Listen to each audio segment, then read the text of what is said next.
Bonjour à tous. Dans cette vidéo, je vous expliquerai pourquoi il n'est pas nécessaire de vivre à l'étranger pour apprendre une langue. Et je vous conseillerai 3 activités à faire pour vous améliorer tout en restant chez vous.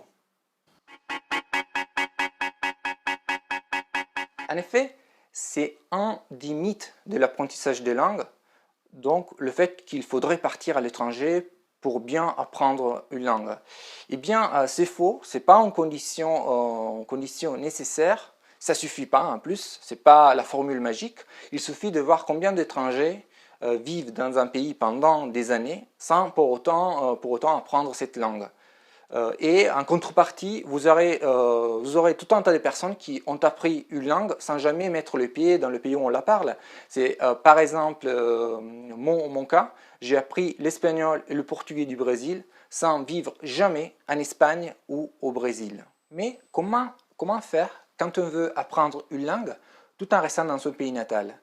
Bien, première activité que je vous conseille, c'est d'écouter tous les jours des chaînes radio ou regarder des chaînes télé étrangères. C'est un exercice qui est très utile. En fait, même si vous ne comprenez pas tout, ce n'est pas grave. Ça aide énormément pour la compréhension orale. Si vous répétez cette activité tous les jours, même pour 10 minutes par jour. Moi, en fait, c'est quelque chose que j'ai fait en ce moment pour le portugais du Brésil. J'écoute régulièrement des radios brésiliennes. Ça aide énormément.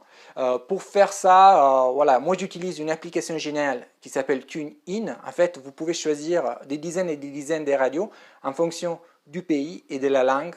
Donc c'est vraiment très utile. Si vous préférez les chaînes télé, la télévision, il y a des sites gratuits qui proposent ça. Moi par exemple, un site que j'utilise régulièrement, c'est Film On.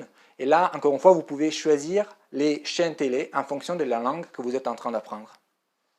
La deuxième chose que vous pouvez faire, c'est de transformer une activité agréable dans une occasion pour pratiquer. Par exemple, vous aimez regarder les films, vous aimez lire, vous aimez suivre les actualités, par exemple en ligne sur des sites internet, eh bien pourquoi ne pas faire toutes ces activités dans la langue que vous voulez apprendre?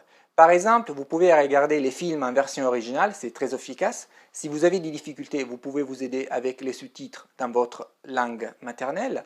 Sur Internet, vous allez trouver beaucoup de bouquins en version originale. Et la même chose, en fait, il y a beaucoup de sites où vous pouvez suivre les actualités du monde, mais dans la langue que vous êtes en train d'apprendre. La troisième chose à faire, et c'est la plus importante, c'est de faire des échanges linguistiques avec des natifs. Pas besoin de partir à l'étranger pour ça, heureusement. En fait, on a beaucoup de sites où vous pouvez rencontrer des natifs et pratiquer ce qu'on appelle le tandem linguistique. Le principe est très simple.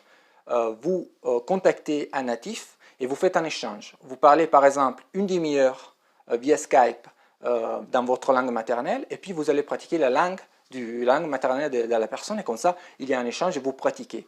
Il y a beaucoup de sites qui proposent ce service-là gratuitement.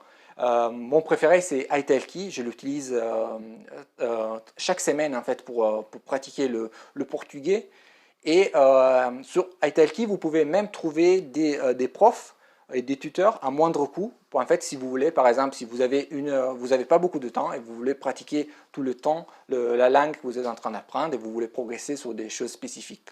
Voilà, ça c'est vraiment 3 activités très importantes et très utile pour reproduire un petit peu les conditions d'une personne qui vit à l'étranger et qui veut pratiquer, qui pratique un peu tous les jours la langue.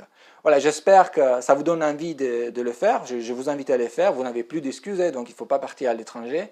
Et vous verrez qu'en faisant ça régulièrement, il y aura vraiment beaucoup de progrès.